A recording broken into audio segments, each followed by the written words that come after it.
Analizamos los tonos de la actualidad.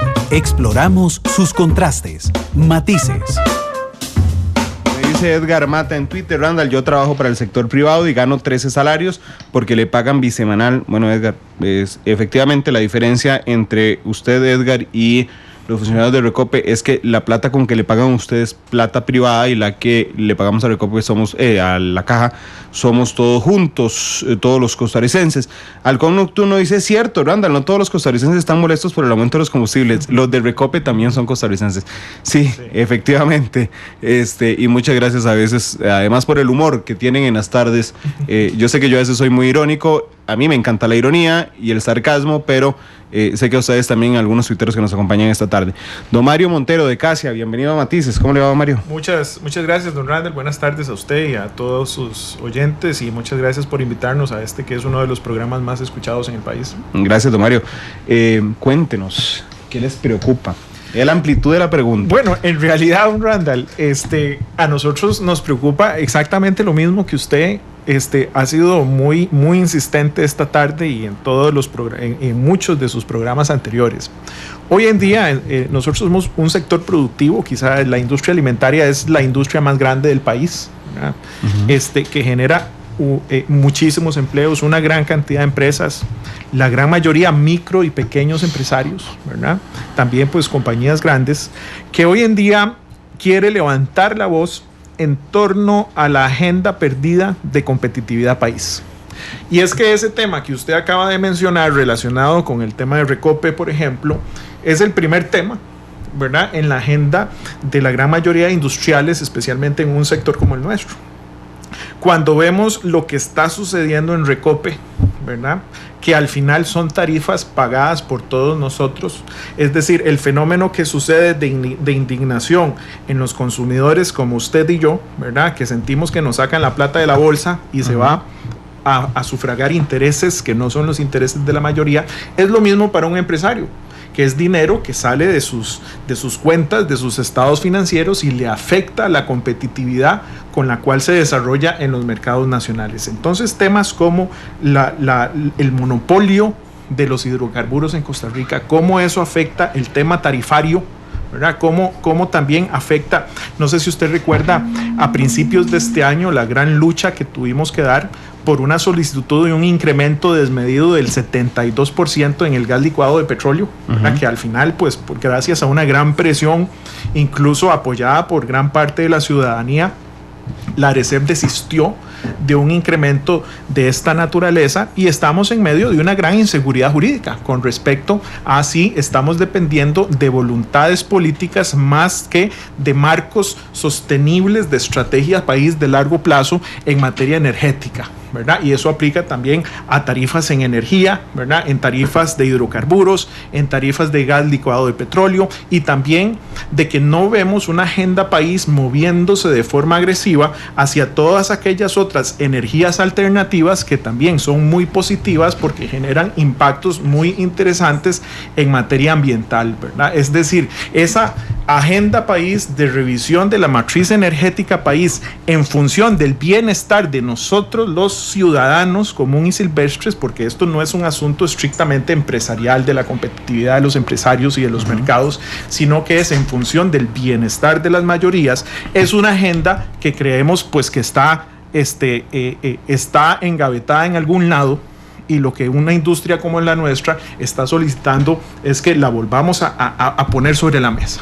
¿Qué va a pasar con el tema de abastecimiento eficiente de largo plazo? ¿Qué va a pasar con el modelo tarifario en Costa Rica para cada una de las fuentes energéticas en un marco de largo plazo? Son temas que, si no se definen en una estrategia país ejecutada de manera programática, ¿verdad?, genera mucha incertidumbre, genera mucha inseguridad, y eso es uno de los factores que está explicando por qué Costa Rica se convierte en un país cada vez más difícil para tomar decisiones de producción generadora de puestos de empleo.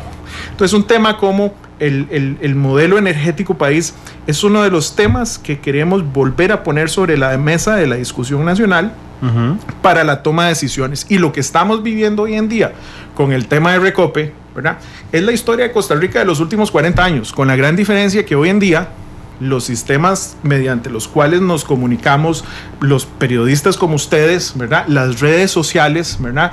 Hace que hoy en día cualquier 5 que se malgaste sea totalmente inaceptado por la población y hace que todos los ciudadanos nos involucremos en esa discusión nacional, lo cual pues es algo muy bueno, pero que también hace que pongamos el tema como una urgencia país, a lo cual hay que entrar y no podemos dejarlo pasar aún más. Hay un segundo tema que nos está reventando en la cara. Los ciudadanos lo perciben directamente a través del fenómeno que estamos viviendo con el tema de las presas en las calles, ¿verdad? El sector empresarial y una industria como la nuestra lo viene señalando quizás con un lenguaje y un enfoque diferente, pero que al final estamos hablando de lo mismo, que es el tema de infraestructura, el problema de infraestructura que tiene el país. Normalmente los empresarios vienen señalando la carencia país cuando hablamos de infraestructura para el transporte terrestre, cuando hablamos de las carencias y lo corto que se está quedando Costa Rica en materia de puertos en el Pacífico y el Atlántico, en materia de aeropuertos, la ineficiente infraestructura que a pesar de los esfuerzos, que sí existen esfuerzos por ampliar el tema del servicio del tren, siguen siendo totalmente insuficientes, ¿verdad? A pesar de esos pequeños esfuerzos, el tema de infraestructura para mejorar la competitividad país se nos ha quedado muy corto, y eso se siente cuando usted empieza a ver a otros países, incluso de nuestra propia región, como el caso de El Salvador y Nicaragua, con desarrollos en infraestructura mucho más avanzados que los nuestros. Ahora, el costarricense que no está metido en este ambiente de producción, de transportes, de camiones, de puertos, aeropuertos, está sintiendo ya el fenómeno en las calles con el problema vial, ¿verdad? Porque en nuestro día a día, como ciudadanos que nos trasladamos a nuestros centros de trabajo, el tema de la inexistente planificación vial de muchas décadas, ¿verdad? La inexistente planificación para la búsqueda de eficiencias en los traslados de puntos a puntos, la inexistente planificación urbana para el desarrollo de los lugares donde tenemos que vivir, los lugares donde tenemos que trabajar, de la forma como nos tenemos que trasladar, ¿verdad? Esa inexistente planificación, ¿verdad?, nos pone en un punto donde muchos países ya nos pasaron y nosotros nos quedamos dormidos, y nos revienta en la cara a los ciudadanos con el fenómeno de las presas, ¿verdad? Sí. De hecho, vamos por tema. Ahora que mencionaba lo del gas licuado, por ejemplo, ¿a usted no le da la impresión de que a veces le dicen a uno, me refiero a la administración, le dice, no es posible hacer, es imposible no hacerlo porque es un criterio técnico?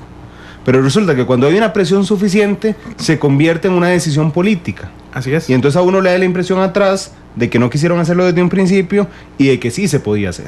No, por supuesto, y sí sucedió, ¿sí? ¿Verdad? Porque al final, ¿qué es lo que teníamos? En el caso del gas, que sucedió a principios de este año, ¿verdad?, cuando hicimos los análisis técnicos financieros, digamos, de las famosas fórmulas técnicas, lo que nos damos cuenta es que las famosas fórmulas técnicas a través de las cuales se calculan las tarifas que todos nosotros pagamos todos los días por servicios como este, son alimentadas con información proveniente de los estados financieros de las instituciones como Recope, ¿verdad? Por supuesto que ahí está sumado todas las ineficiencias que el país arrastra durante muchas décadas, ¿verdad? Y vienen todas estas ineficiencias y todos estos vicios, todos estos abusos de convenciones colectivas que en primera instancia no debieron suceder y que en segunda instancia son costos provenientes de una institución que sigue operando casi con la misma cantidad de trabajadores con la que operaba antes de que cerrara la refinería.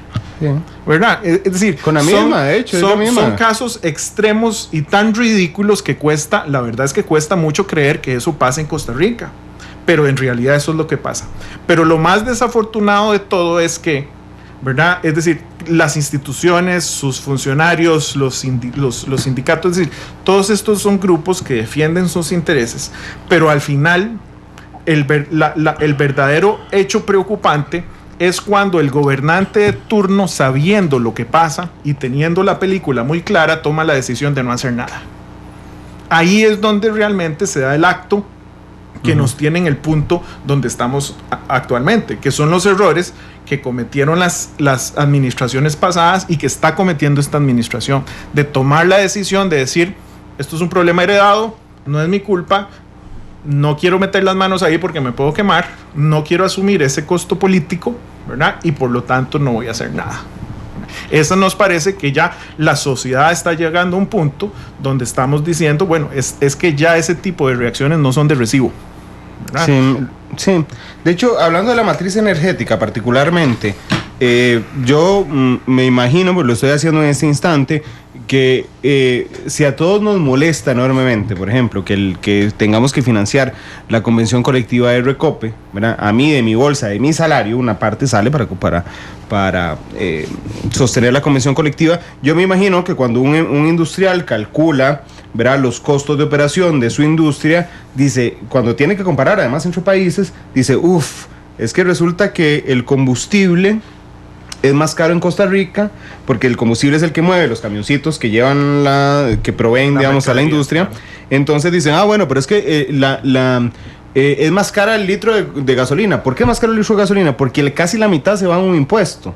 Y además tengo que financiar una convención colectiva de un montón. Y eso, en comparación con otros países, que se llama competitividad, nos hace perder la lucha. ¿No, Mario? Así es, don Randall. Y es que recordemos que, y usted le ha dado en el clavo, la mayoría de los empresarios, es decir, todos hacen ese ejercicio financiero. ¿Por qué? Porque todos hoy en día o tiene una enorme competencia de producto que viene de afuera, ¿verdad? O una parte de estos empresarios también exporta. Y ese ejercicio financiero que usted dice, muy sencillo, sí se realiza. Ahora, ¿cuál es el tema aquí? Que Costa Rica es un país pequeño, mayoritariamente de pequeñas industrias costarricenses de capital nacional. Una industria como la nuestra, la mayoría son pequeños empresarios costarricenses que toman la decisión de lidiar en Costa Rica y seguir produciendo en Costa Rica porque no pueden tomar la decisión de cerrar el chinamo y vámonos, como sí lo pueden hacer, por ejemplo, las compañías globales que hacen ese ejercicio financiero. Claro. Le dan un tiempo al asunto y si aquello no mejoró, simplemente no es que toman la decisión en contra de Costa Rica, simplemente es que hay otros países que sí están haciendo la tarea, ¿verdad? Sí dan las condiciones y las compañías grandes pues toman simplemente decisiones racionales. Sí, y no hay que ser tampoco iluso. Dice el Poas hace un segundo en Twitter que los costos logísticos son muy altos y eso termina pagándolo el consumidor. Ninguna empresa pone un negocio para perder plata, ¿verdad? Así es. Entonces, normalmente tiene que trasladar el costo al usuario final. Claro que sí, es decir, porque así funcionan los mercados. Eso, o sea, no es ni bueno ni malo lo que acaba de decir el estimable oyente. Es decir, así funcionan los mercados. Los costos de producción, en su gran mayoría, cuando se puede, se trasladan al consumidor. Y cuando no, ¿verdad? Es decir, cuando son mercados muy competidos, muy abiertos, como es el caso de las empresas de alimentos, que en la mayoría son productos de consumo masivo, tienen mucha competencia internacional, ¿verdad? Y por lo tanto, los costos internos no necesariamente se le pueden trasladar en su totalidad al consumidor. ¿Por qué? Porque tenemos que competir con productos que vienen de afuera, que no tienen esas distorsiones en sus costos de producción, que sí son introducidas por la estructura de distorsiones que tenemos en el país. Sí, es muy interesante. De hecho, le preguntan que si puede calificar, don Mario, la atención y la efectividad. Creo que ya lo hizo, pero con un número. Que califique la atención y efectividad del gobierno a sus problemáticas de 1 a 10. Mire, antes de responder a eso, hay algo muy interesante. La semana pasada en Casia tuvimos un congreso, el Congreso Nacional de la Industria Alimentaria. Hicimos un foro de muy buen nivel político, donde quisimos tratar de entender las razones políticas del por qué este tipo de temas son tan difíciles de entrarle. Es decir, podemos tener gobiernos, de hecho, no podemos hablar mal de la voluntad política del actual gobierno y los anteriores, porque todos le han querido entrar al tema. El problema ha estado en el cómo le entramos a temas tan importantes. Tuvimos un foro, estuvo doña Epsi Campbell del PAC, estuvo don Mario Redondo, estuvo don Otto Guevara, estuvo el candidato a la presidencia por el PUS, don Rodolfo Pisa, y estuvo el ex vicepresidente de la República, don Jack Lieberman, y se les planteaba la pregunta de por qué teniendo la película clara del tipo de problemas que hay que entrarle, cuáles son las razones que explican de por qué es tan difícil avanzar en temas estructurales donde en teoría y en conceptos todos estamos de acuerdo qué es lo que hay que hacer, ¿verdad? Y evidentemente aquí tenemos que analizar todo un fenómeno sociopolítico que viene sucediendo en Costa Rica, ¿verdad? Muchos de estos temas, decisiones de infraestructura, el modelo energético, ¿verdad? Eliminación de trámites, burocracias y requisitos, reforma del Estado, por ejemplo, ¿verdad? Eficiencia de los servicios públicos de todos los ciudadanos que nos relacionamos con instituciones públicas y que queremos recibir un servicio de muchísima calidad, ¿verdad? Es decir, son temas que por supuesto que todos estamos de acuerdo que son temas, pero ¿por qué? Y es muy interesante escuchar al sector político, representantes de partidos políticos, explicando las razones del día a día del ambiente político que no permiten avanzar en este tipo de cosas, ¿verdad? Aquí, evidentemente, temas como la fragmentación política que hay en Costa Rica es realmente algo que nos está pasando la factura, ¿verdad? La fragmentación política, que para algunos es bueno, para otros es malo, desde el punto de vista pragmático de tomas de decisiones de fondo en temas estructurales, es una desgracia. ¿Por qué? La fragmentación entorpece la negociación y los acuerdos, la fragmentación ideológica, ¿verdad? De la derecha y de la izquierda, de los de centro, ¿verdad?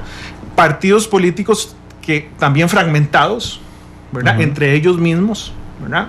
La inexistencia de liderazgos claros, porque cuando usted analiza el fenómeno político hace varias décadas, por ejemplo, llevándolo, digamos, al modelo extremo donde habían dos partidos políticos, eran dos partidos políticos con dos líderes normalmente, lo que cambiaban eran los nombres, pero con dos líderes que conversaban, negociaban y se ponían de acuerdo. Sí. Hoy en día, si vamos al modelo más complicado, es muchos partidos, pero son muchos partidos sin líderes, sin cabezas pensando en estos temas y sin cabezas con capacidad de dialogar y negociar con sus contrapartes, ¿verdad? Porque el líder que se medio atreva a sacar la cabeza y a hablar en nombre de su partido político, su propio partido le corta la cabeza inmediatamente, ¿verdad? Entonces, ese fenómeno político nos pone frente a un problema donde Costa Rica se ha vuelto prácticamente imposible tomar decisiones estructurales de fondo, donde también se presentan los temas en un entorno político tan fragmentado, ¿verdad? Los partidos políticos ya entran en la discusión de si no es mi idea, si no es mi propuesta, pues entonces no la voy a apoyar. Sí. Se dan también las diferencias ideológicas entre partidos, ¿verdad? Se dan las diferencias con el Poder Ejecutivo, por un lado. Si analizamos el Poder Ejecutivo también, pues nos encontramos un Poder Ejecutivo que llega al poder sin un plan programático en materia de competitividad país, ¿verdad? Entonces le ha costado muchísimo desarrollar una propuesta, ¿verdad? Aunque haya un consejo de competitividad. Mire, ahí es donde viene quizá la pregunta del oyente, ¿verdad? Donde vemos que, bueno, se plantean esos foros para hablar los temas, para tratar de plantear, pero al final se convierten en foros de los cuales no estamos viendo resultados palpables. Ejes programáticos, ¿verdad? Con productos que se buscan, ¿verdad? Como trabaja la empresa privada, estrategia, acción, resultados medibles, ¿verdad? Eso no existe. ¿Por qué? Porque la mayoría de los temas que tenemos en agenda son nada más y nada menos temas que efectivamente tienen un enorme costo político para los actores políticos, ¿verdad? Pero que en definitiva, y además esos actores políticos no están teniendo los liderazgos necesarios con el conocimiento y la planeación necesaria para lograr ese tipo de objetivos, y esa es una debilidad también que vemos en carencias de liderazgos marcados en el Poder Ejecutivo. Entonces, la sumatoria de estos fenómenos, ¿verdad?, nos llevó a preguntarle a los partidos políticos, ¿verdad? Bueno, es que cuando un gobierno llega cuando un partido político llega a ser gobierno y no tiene las capacidades para desarrollar una agenda programática en temas tan importantes, esto viene siendo más o menos responsabilidad de los partidos políticos, que se convirtieron en simples maquinarias de ganar elecciones, ¿verdad? ¿Y qué pasó con aquellos tanques de pensamiento, ¿verdad? ¿Qué pasó con aquellos planteamientos estratégicos? Bueno, eso es algo que en el mundo de la política se perdió, ¿no? Y por lo tanto, estos temas de competitividad país se nos han vuelto muy complicados. Podemos tener la mejor voluntad del gobierno de turno, ¿verdad? Pero sin capacidad de ejecución y sin capacidad de búsqueda de acuerdos políticos, y pues son temas que son de muy difícil ver esa luz al final del túnel, y que los ciudadanos común y silvestre ya lo empezamos a sentir en carne propia cuando hablamos de las barbaridades que están sucediendo en Recope o las presas o un montón de ineficiencias en los servicios, porque pagamos la cantidad de impuestos de país de los que pagan más, y recordemos que Costa Rica es uno de los países en América Latina con las cargas tributarias más altas. Sí.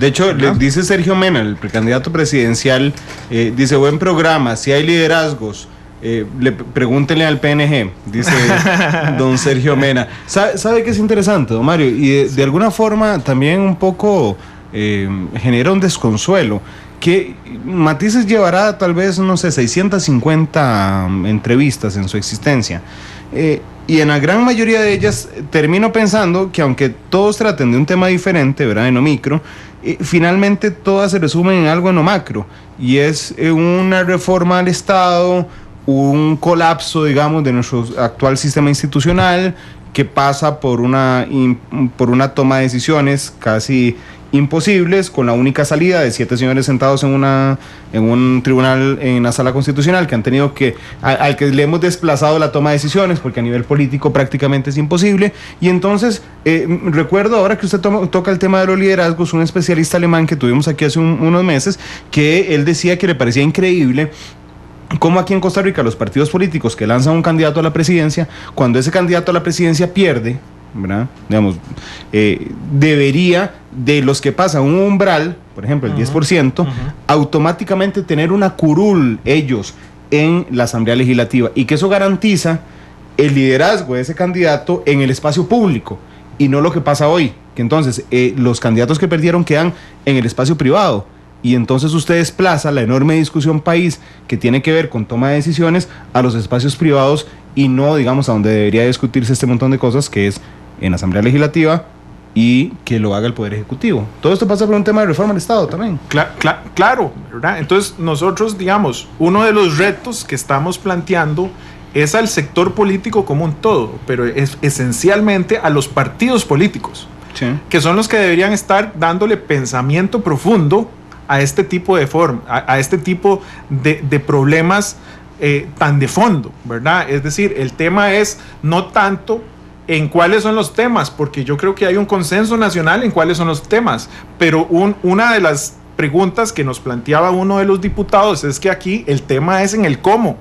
Sí. ¿Cómo le llegamos a estos acuerdos cuando tenemos un sector político tan fragmentado, ¿verdad?, no solamente en cantidad de partidos políticos, sino de ideologías, por ejemplo, y cada partido político internamente también fragmentado, ¿verdad?, con la inexistencia de líderes sobresalientes pensando y proponiendo, interactuando entre sí para sacar agendas de esto, y al mismo tiempo un poder ejecutivo que sin voluntad o con muy buena voluntad no termina de aterrizar propuestas concretas, y más bien tira a la Asamblea Legislativa propuestas que más bien separan aún más a los grupos políticos que estamos teniendo, y no centrarnos.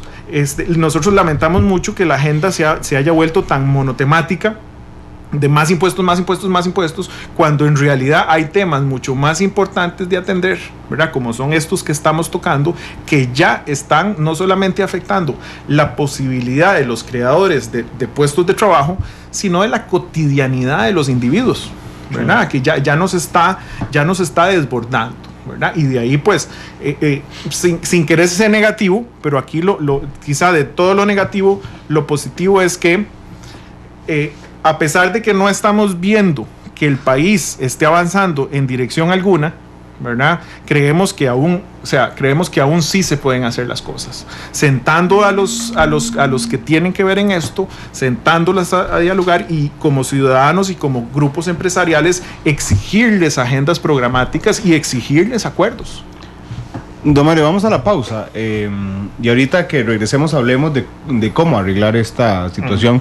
Según la idea de ustedes, son las 3:37, además va a tener que escoger la canción con la que cerramos Matices, que lo escoge el invitado todas las tardes. No me había percatado que su camisa es muy parecida a la que yo ando hoy, así es que muy buen gusto tiene para vestir, don Mario. Estamos uniformados. Vamos a la pausa, ya regresamos.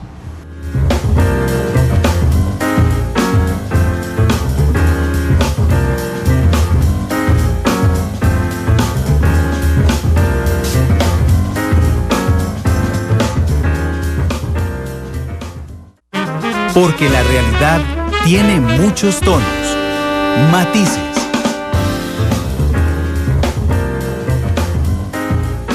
Don Mario, le preguntaba, según su visión, y aquí está incluido el sector productivo, el poder ejecutivo, los partidos políticos, ¿cómo hacemos para salir de esto? Costa Rica necesita mucho diálogo. Bueno, lo primero es que el país necesita con urgencia liderazgos, ¿verdad? La creación de liderazgos comprometidos con una visión exclusiva en muchos temas, pero bueno, esta tarde estamos hablando del tema de competitividad, ¿verdad? Costa Rica necesita urgentemente, ¿verdad? Rescatar nuevamente una visión de largo plazo. Y eso se requiere, digamos, pues son personas, las personas, los gobernantes. Y me parece que esa es tarea del Poder Ejecutivo, ¿verdad?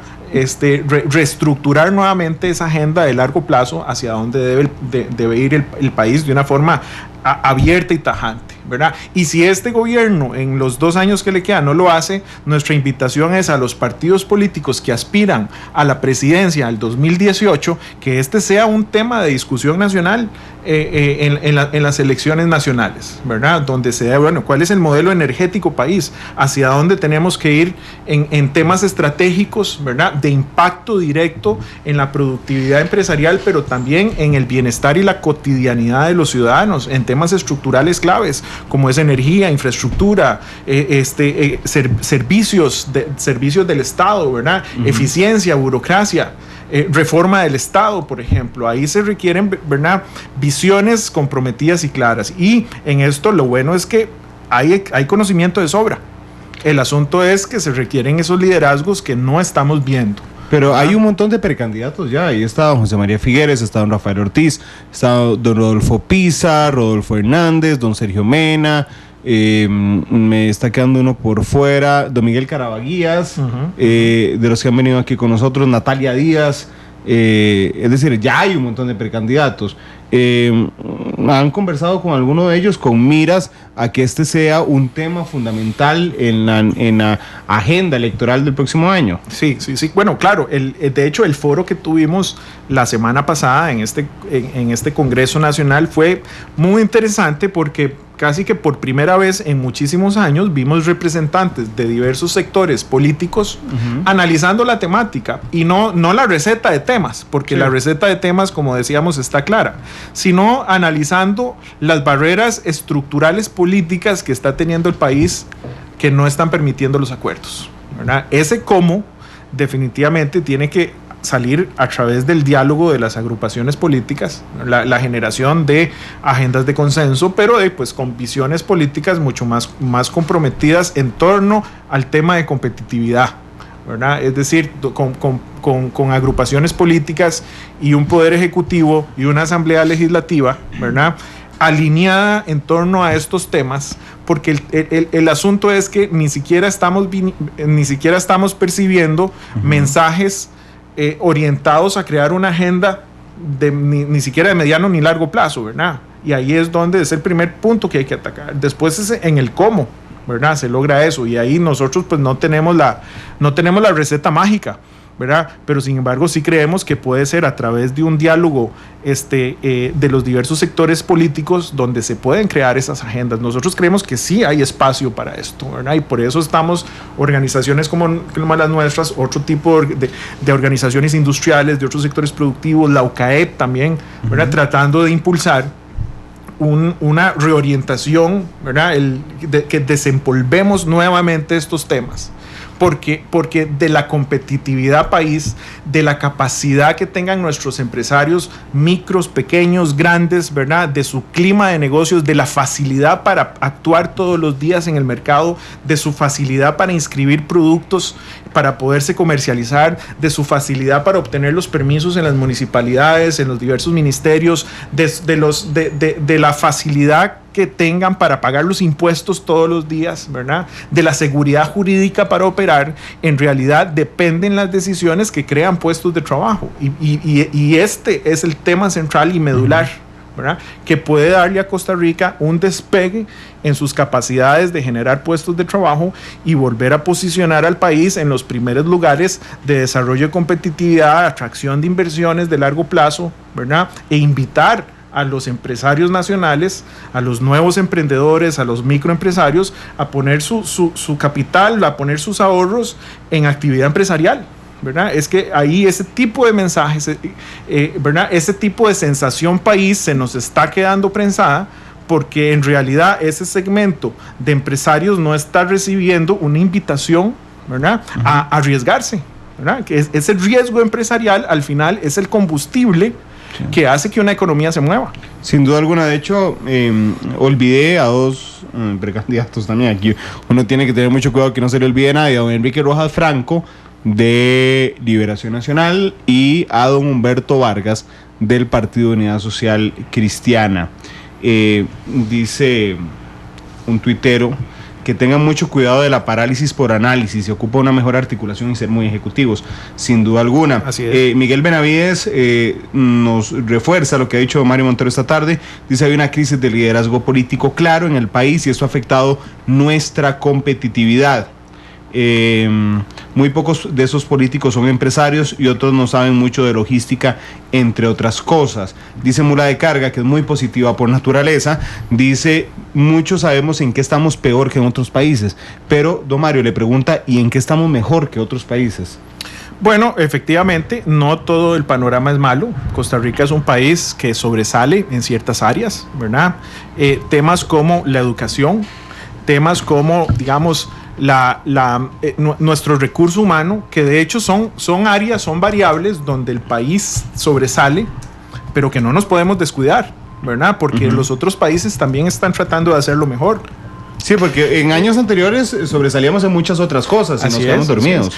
Temas como ciencia y tecnología, por ejemplo, ¿verdad? El desarrollo de nuestro sector científico, el desarrollo, por ejemplo, el sector de las tecnologías de información, ¿verdad? Son sectores donde Costa Rica sí repunta, ¿verdad? Pero el tema aquí es que no es suficiente. La agenda de temas pendientes se nos está haciendo cada vez más grande a como pasan los años, ¿verdad? Y empiezan a ser temas que están ahogando, que están asfixiando las capacidades de los empresarios locales, ¿verdad?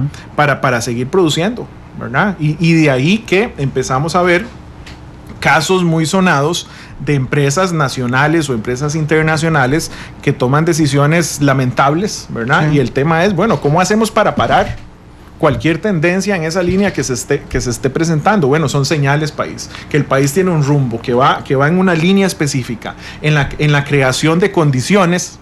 No estamos hablando aquí ni de subsidios, ni de alcahuetería regulatoria, ni nada de ese tipo. Es que se den las condiciones para que cualquier tipo de empresario, micro, pequeño, grande, gigantesco, transnacional o local, ¿verdad?, tenga condiciones para arriesgarse, ¿verdad?, en una aventura empresarial, ¿verdad? Y eso es todo un campo, ¿verdad?, que los gobiernos, que los partidos políticos deben poner en agenda, ¿verdad? Y casi que el reto que Casia está planteándole al sector político es cómo hacemos para resucitar esta temática, darle más dinamismo y que se convierta en planes de acción y ejecución. Como decía uno de los oyentes, dejemos de analizar la cosa porque todos tenemos claro lo que hay que hacer, sino que ya es hora de ponernos de acuerdo en el cómo.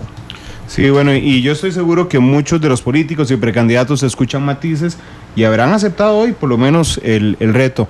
Don Mario, muchas gracias por haber venido hoy. A ustedes, don Randall, por este extraordinario espacio, por darnos un poco la oportunidad de exponer este tipo de preocupaciones y ojalá que a partir de esto empecemos a ver cosas.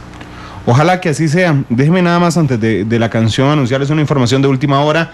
El presidente de Venezuela, Nicolás Maduro, acaba de anunciar una nueva etapa de negociaciones con Estados Unidos. Le suena raro, ¿verdad? A mí también. Supongo que tiene que ver, y aquí déjeme decirle, uno de los triunfadores en este proceso, desde una visión muy preliminar, es Luis Almagro, el secretario general de la OEA, quien con la activación de la Carta Democrática metió una enorme presión sobre los países latinoamericanos y particularmente sobre los presidentes negociadores, que ahora entonces Maduro tendrá que negociar con los Estados Unidos.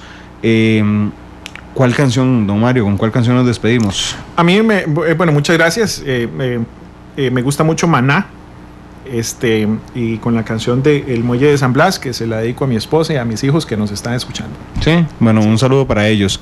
Y así, ¿cuántos años tienen sus hijos? 7 y 10 años. Buenísimo, que tan jóvenes oigan. Fabián y Mauricio, y que sí, con mi esposa, todos los días en su carro van escuchando este programa y les gusta mucho. Sí, en la tarde. Sí. Cuando vienen de la escuela para la casa. En la mañana cuando van para la escuela, un día estos, a veces ponemos canciones para... Bueno, en la mañana vamos escuchando el programa en la mañana. Ah, bueno, buenísimo. Con Febe y usted, ahí en el noticiero. Sí, somos una familia muy, muy informada. Gracias, don Mario, de verdad.